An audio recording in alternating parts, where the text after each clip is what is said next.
امام طبرانی رحمت الله تعالی علیه په خپل کتاب کې واقعیا لیکي حضرت سعسما رضی الله تعالی عنہ د چې کله ایمان راوړلو د نبی کریم صلی الله علیه وسلم په مجلس کې دی چې څنګه ایمان راوړلو د حضور نبی کریم صلی الله علیه وسلم نه پښتنه کوي و یا رسول الله صلی الله علیه وسلم د ایمان مخ کې د مسلمانانو نه مخ کې چې کوم نیک عملونه کړی دي نو هغه نیک عملونو اجر ماته ملاويږي کنه ملاويږي حضور نبی کریم صلی الله علیه وسلم ته پښتنه کوي کوم تا نیک عمل داسې کړی چې ایمان نه مخ کې دی دا صحابي جواب کوي و یا رسول الله صلی الله علیه وسلم کله چې ما ایمان نه راوړی نو په هغه ټیم کې د ما یو دوه خان ورک شول نو زه د خپل خانو پسې په تلاش کې ووتلم وې ځنګل هغه سیر ته واوړم چې کله ځنګل هغه سیر ته واوړم نو آلته څه زاړه کورونه او زړه آبادي وه وې آلته مې وکتل چې خپل دوه خان مې چا د کور مخې ته تړلي دي خپل خان یې پېژندل ناسته پکې وه نو دا ورغلو چې ورغلو هلته یو کس ناست دی یو کس را خبره کوي ویاره وروره دا دوه خان چې تا کوم تړلي دا دواړه خو یې ما دي هغه ته چې بالکل دا خو داسې راغلي و لار ته غلطه شوې ده او ما حفاظتاً تړلي دي چې تا خان دي بس اسره ولی وړی اسره اوبو کجوري مجوري په باندې کړي دي په دا ټیم کې د کور نه د ماشوم د جړه आवाज راغلو چې کوم نوې پیدا شوی ماشوم چې جاړي نو د سړی کور لا ځواب لګلو چې نر ماشوم پیدا شولو که جنې ماشوم نو صحابي فرمایي چې ماته پښتنه وکړه کنر وشولو څه ویو که جنې وشوله ماشوم وشوله نو څه ویو وای هغه سړی دا وایي چې کنر ماشوم وشولو وړکه وشولو نو دا وی د ما لپاره د خوشاله خبره وي د ما شان به باندې وچت شي د قبيله شان به باندې وچت شي د صحابي پښتنه کوي وای که جنې پیدا شوله بیا وت شي وای که جنې پیدا شوله نو جنې پیدا کېدل د ما لپاره شرم خبره زه خپل سر بیا خپل زوم د ټیټولای نشم چې زه خپل لور زوم د ورکړم نه ما پر شام ته شرم خبره وای دا وې د ژوندې خوا صحابي فرمایي چې کله کور نه سوال جواب راغله پښتنه راغله جواب راغله وای ماشومه پیدا شوه وای ما دې پښتنه وګورې پر اختیار خبره ویل چې بالکل دا وې د ژوندې خوا وای ما وته و چې چل چې ته دا ماشومه ما خوا دغه ماشومه ما ته راکا اې دې په بدلا کې چې ما کوم دوه خان د دوړو خانه تاشول او دا ماشومه ما ته راکا مې خوا وای هغه سړی دا و چې دا دوه خان په واسه می سره او دا کوم خبانه چې راغله یې دا او خمم راکا بیا ویل ماشومه وای ما ته خبره وکړه چې بس بالکل ما وې تاسو سودا سره وشولا زه وې تاسو دا درې وړو خان درکړ دا دوه خو اسیم تړ دی دا یو خم ته تر کوم ما سره څوک ولا کړي چې باندې خالی کور لاړ شم واپس ولایت واپس وراوړم وې زلاړلم ماشومه میزان سره بوتلا هغه درې مخمه مې ته حواله کړ وې ماشومه مې وینځه ته حواله کړ چې دغه ماشومه خاص خیال وساتل شي دا ماشومه سره لګره شوله چې لګره شوله ما سره مشغولې دا ما ګیره کې وګته واهله وې مالې دمر خوان راکړلو دا غینه بعد زو وتل مې شروع کړل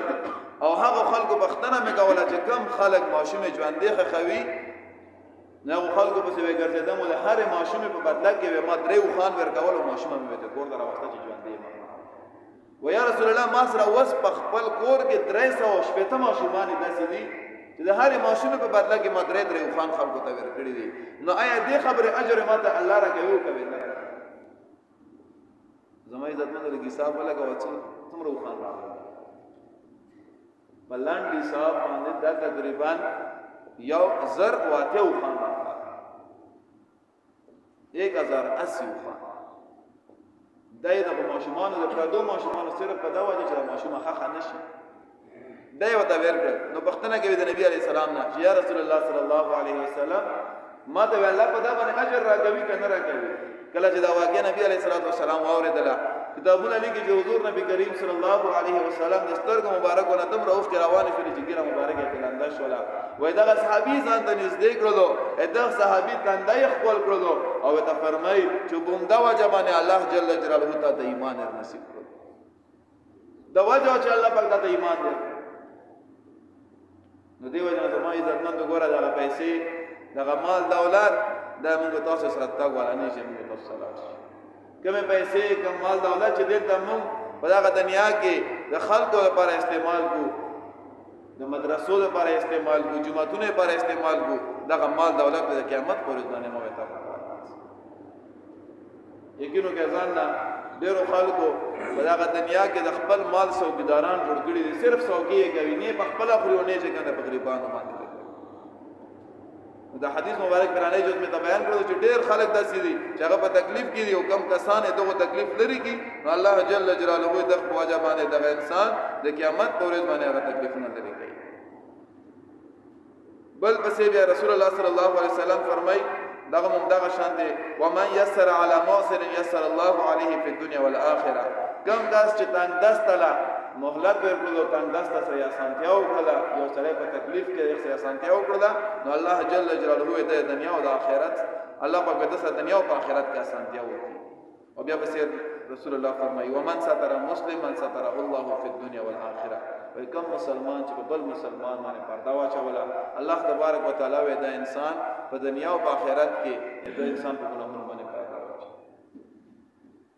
دا خبره زګه کوم عزتمند موږ په معاشره کې موږ چې دوه کسه سره کینو نو بل نور خلکو بيزاتین شروع کړي نور خلکو بس خبره شروع کړي سره د حقیقت پته وینا او بس پسې لګیاو چې را پلانګه سړی داسې او پلانګه خزه داسې مته رجمه تاسو ته باندې خبره کړې و چې کم کس په وزنانه باندې زنا تهمت ولګي بیا په یو سړی باندې زنا تهمت ولګي چې را پلانګه زناکار یا پلانګه سړی زناکار دی و د سره گواهان نوي نو قاضي به دله د اتیاو کوړو سزا ورکول حکم کوي دله و ساتیا کوړې ورته سزا گواهان نشته او پر دې زنانه باندې زنا تهمت خپل سترګې لیدلې نه گواهان سره نشته نو دیو جن زمای عزتمندو د خپل خلو باندې له کنټرول ساتل پکار دي نور خلکو بذاتین نه کول پکار. بیا بس رسول الله صلی الله علیه وسلم فرمای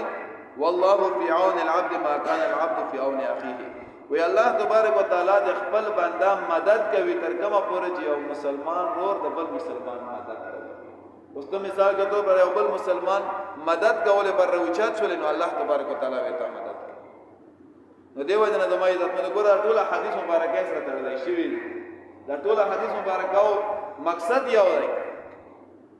چې هغه د الله د مخلوق سره خېګړه کوي د الله د مخلوق سره مینه محبت کوي. او بیا بس رسول الله صلی الله علیه وسلم فرمای ومن سلك طريقا يلتمس فيه علما سهل الله به طريقا الى الجنه وای کوم کس چې د علم لار اختیار کړي چې باغی کې علم زده کی لکه طلبه کرام دلته درو علاقونو راغلي وي په مدرسو کې پراته وي په مدرسو کې تکلیف والا ژوند تیروي یګونه کا مدرسو ژوند هغه تکلیف والا ژوند صح ژوند کله سولر سیستم خراب وي په ګرمۍ کې به بجلی سیستم نه وي کله په یخنۍ کې ګرمي وبنه وي کله وی ټکاله نه وي کله وی ترکاری نه وي دغه ټول تکلیفونه دغه علم حاصل دوی پر دغه طالبان تیری رسول الله صلی الله علیه وسلم فرمای چې کوم کس لار اختیار کړل چې هغه په علم زده کی الله تبارک وتعالى دغه انسان ته جنت لار آسان نو زموږ د خپل خبره د ځان داسې وکړه چې تا یا په نورو ځایونو کې په ډېرو ځایونو کې مدرسې وي یقینا کوم مدرسه د الله تبارک وتعالى رحمت کوم خلکو ته چې الله تبارک وتعالى رحم په نظر وګوري نو الله پاک وتعالى د مدرسه جوړای کنه نن سبا خلک ډم خانو پسې ګرځي خلک ډمانو پسې ګرځي او د یقینو کله الله پاک میرا پرده چې د ماشاءالله جمعه آباد مدرسه آباد د شته نور ځینو کې مدرسې الحمدلله آباد شوي دي د الله پاک خاص میرا باندې په نو دیو جنا اوس د الله پاک دغه ګره په قران عظیم شان کې راځي کنه لا ان شکرتم لازیدنکم تاسو چیرته د الله تبارک وتعالى نعمتونو شکر ادا کړئ الله پاک به تاسو ته نعمتونو نور هم ډیر اوس دغه مدرسې او د جمعه شکر ادا کول څه د مدرسې او د جمعه شکر ادا کول دی چې جمعه آباد ساته منځونه به کې کاوه ذکر اسکار به کې کاوه څه مسله به راغلل پاکه خراب ده لایټ خراب ده دې پر منډه کوشش کول یاره جمعه پکې خراب شي یاره د جمعه پکوي پر سیستم صحیح جمعه دې ټول خراب شي وي یاره نور اوس مې کېږي لایټ نه کاروه دا شانته مدرسې شکر ادا کول څه ګوره ډېر سخت حالات دي ګرانی ده غریبي ده یو سړی مثال کے طور پر په کور کې خلکو ته سوال جواب کوي چېرې میاشت کې روزانه په میاشت کې خبره کوي په کور کې څه وکړي زنانه ته وایي چېرې نن چې کومه زه سالن ډېر راوړم سبزي راوړم یو خپل غړ دیږي پوخ کا چې مدرسې لري طالبانو لري دا د مدرسې شکر ادا کول د الله پاک تاسو له نور ډېر برکتونه نو موږ تاسو کوشش وکړو چې مدرسو سره جماعتونو سره ودانه علاوه خاص کر په خپل کلی کې د غریبانو خلکو سره خصوصي تور باندې الله تبارک وتعالى مال او تاسو ټول له خبرو باندې عمل کړو توفیق ورسوي